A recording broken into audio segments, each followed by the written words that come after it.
एकलव्य विद्या संकुल।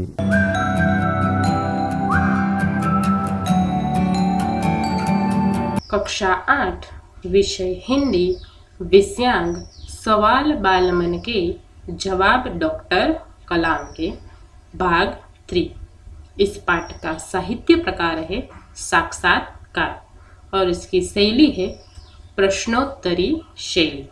विद्यार्थी मित्रों, हम इस पाठ के अगले 2 भाग में इसका अभ्यास कर चुके हैं और जिसमें हमने देखा था कि हमारे भूतपूर्व राष्ट्रपति डॉक्टर एपीजे अब्दुल कलाम जो कई विद्यार्थियों के साथ क्या कर रहे हैं, साक्षात्कार कर रहे हैं। साक्षात्कार का अर्थ क्या होता है कि आमने सामने बैठकर आपस में चर्चा करना, जिसमें यहाँ पर हम देख सकते हैं कि कई विद्यार्थी बैठे हैं जो डॉक्टर कलाम को जिज्ञासापूर्ण सवाल पूछ रहे हैं, प्रश्न पूछ रहे हैं और डॉक्टर कलाम बड़े ही उत्सुकता से उसका उत्तर दे रहे हैं। अगले वीडियो में हमने देखा था कि विद्यार्थियों ने डॉक्टर कलाम को कई प्रश्न पूछे, जिसमें आर अरविंद ने डॉक्टर कलाम से अपने बचपन की यादगार घटना सुनाने का प्रश्न किया था, जिसमें डॉक्टर कलाम ने अपने बचपन की 5वीं कक्षा की बहुत ही महत्वपूर्ण और यादगार घटना सुनाई थी, जिनसे उनको विज्ञान पढ़ने की प्रेरणा मिली थी। उसके बाद सरयू मकर ने भी प्रश्न पूछा था कि बचपन में हमें किस भाषा को महत्व देना चाहिए। तब डॉक्टर कलाम ने कहा था कि हमें बचपन में मातृभाषा को महत्व देना चाहिए, लेकिन वैश्विक स्तर पर अगर हमें संपर्क करना है तो साथ ही साथ अंग्रेजी भाषा को भी उतना ही महत्व देना चाहिए। मतलब कि डॉक्टर कलाम ने अंग्रेजी और मातृभाषा दोनों के महत्व को समझाया था। उसके बाद जीवन में सफलता प्राप्त करने के लिए डॉक्टर कलाम ने कहा था कि जीवन में हमेशा एक लक्ष्य निर्धारित कर लेना चाहिए और फिर उसी दिशा में जी तोड़ तन तोड़ मेहनत करनी चाहिए, जो डॉक्टर कलाम ने विद्यार्थियों को कहा था। फिर हर्ष चाणक्य ने डॉक्टर कलाम से प्रश्न पूछा था कि आपकी दृष्टि से साहस की परिभाषा क्या है। तब उसका उत्तर देते हुए डॉक्टर कलाम ने कहा था कि अपने प्राणों की परवाह किए बगैर जो हमेशा दूसरों को मुसीबत से बचाता है, वही हमारे लिए सबसे बड़ा साहस है। तभी एक 10वीं कक्षा का विद्यार्थी जिसका नाम है सत्यम, उसने प्रश्न पूछा कि हमारे देश के विकास के लिए वैज्ञानिक, इंजीनियर, डॉक्टर उसका योगदान है। सभी लोग इंजीनियर, डॉक्टर, वैज्ञानिक बनना चाहते हैं, कोई किसान, मजदूर या कलाकार नहीं बनना चाहते, तो उसका हमारे देश के लिए क्या महत्व है, उसकी क्या भूमिका है। तब डॉक्टर कलाम ने कहा था कि एक कलाकार हो, किसान हो या मजदूर हो, वो भी हमारे देश का एक अभिन्न अंग है। अपने अपने क्षेत्रों में वो विकास करे, क्योंकि वही हमारे देश के मूल कलाकार है। उसके बाद डॉक्टर कलाम ने कहा था कि 2020 तक हमारे भारत देश को एक विकसित राष्ट्र बनाना है, वही हमारे लिए सबसे बड़ी चुनौती है। और इस चुनौती को पार करने के लिए उन्होंने विस्तृत जानकारी भी विद्यार्थियों को दी थी। उन्होंने कहा था कि हमारे देश में 1 अरब से अधिक संख्या है, जिसमें 54 करोड़ लोग 25 वर्ष से कम आयु के हैं और वही हमारे देश का सबसे बड़ा युवा धन है और वही हमारे देश को 2020 तक एक विकसित राष्ट्र बनाएगी। उसके बाद डॉक्टर कलाम ने स्कूल में दी जाने वाली छात्रवृत्ति के बारे में भी कहा था, मतलब कि शिष्यवृत्ति। अगर कोई विद्यार्थी आर्थिक रूप से सद्धर नहीं है या आर्थिक समस्या उसके पढ़ाई में अड़चन रूप है, तो उसके लिए सरकार के द्वारा कई शिष्यवृत्ति उसे दी जाती है, जिसका वो लाभ ले सकते हैं। तो विद्यार्थी मित्रों, हमने यहाँ तक पाठ की पढ़ाई की थी। अब आगे प्रश्नकर्ता मिथुन के द्वितीय वर्ष LICT अमृतापुरी। भारत को विकसित राष्ट्र बनाने में राजनीतिज्ञ की क्या भूमिका होनी चाहिए? डॉक्टर कलाम इसका उत्तर देते हुए कहते हैं कि जिम्मेदार राजनीतिज्ञ दूरदर्शितापूर्ण नीतियां बनाता है।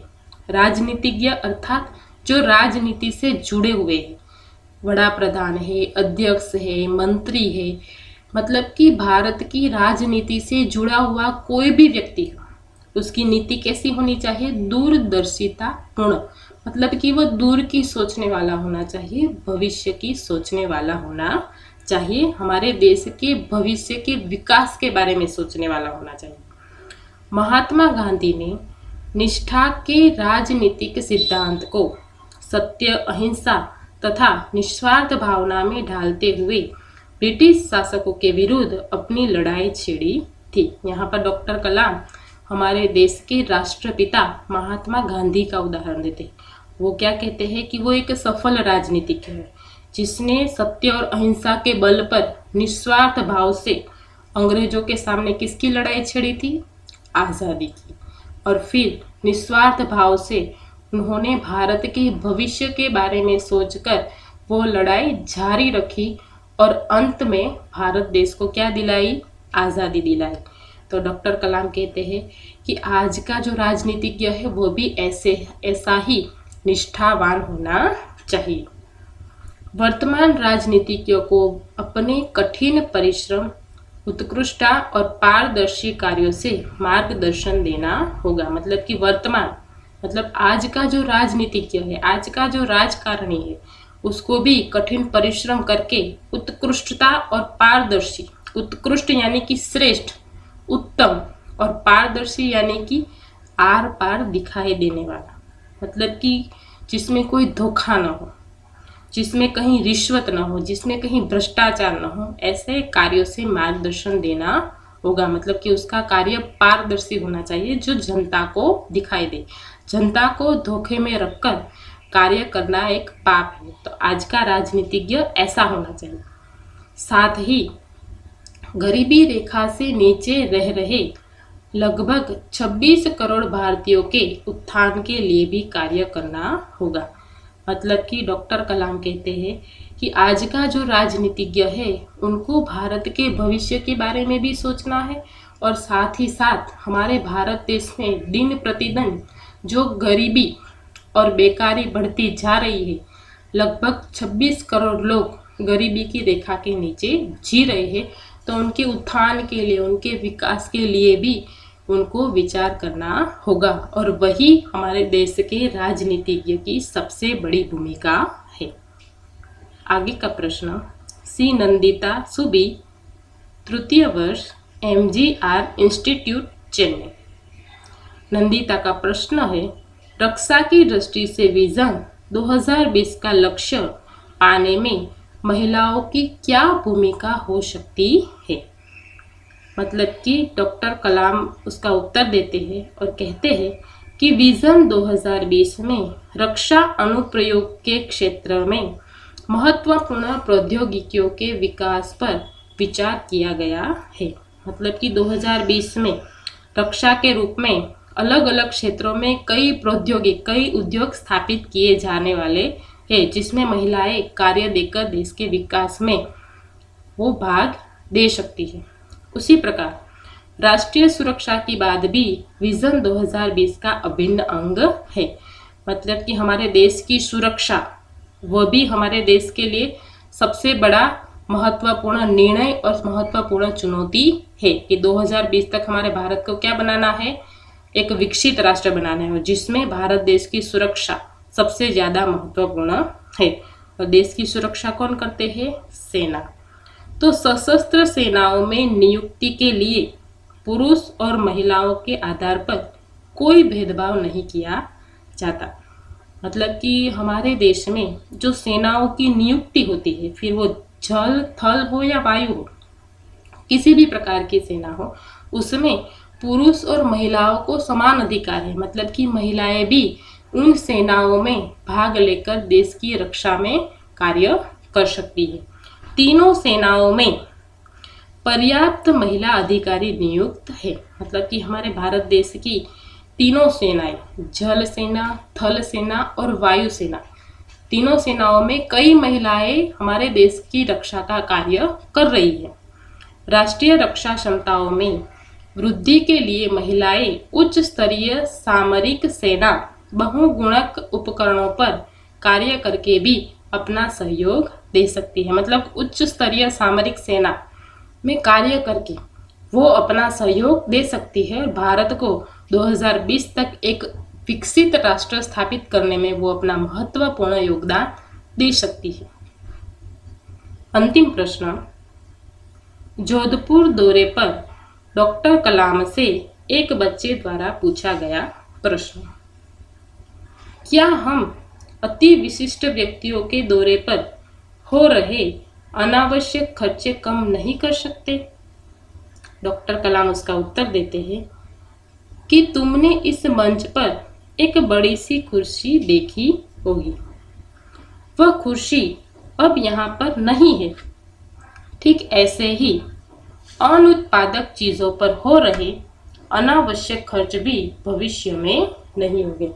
मतलब कि डॉक्टर कलाम उसे उदाहरण देते, वो कहते हैं कि यहाँ पर मंच पर एक कुर्सी है, लेकिन फिर ये कुर्सी कुछ समय बाद तुम्हें नहीं दिखाई देगी। तो उसी प्रकार आज जो भी हालात है, आज अति विशिष्ट या अनुत्पादक चीजों पर जो जनता खर्चे कर रही है, पैसे बर्बाद कर रही है, वो आज कर रही है, लेकिन कल वो नहीं करेगी। मतलब कि बड़ा ही सकारात्मक उत्तर डॉक्टर कलाम उसे देते हैं। तो विद्यार्थी मित्रों, आज यहाँ पर हमारा यह पाठ पूर्ण होता है।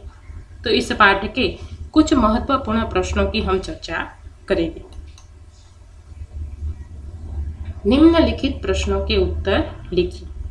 पहला प्रश्न, डॉक्टर कलाम ने अपने बचपन की कौन सी यादगार घटना सुनाई?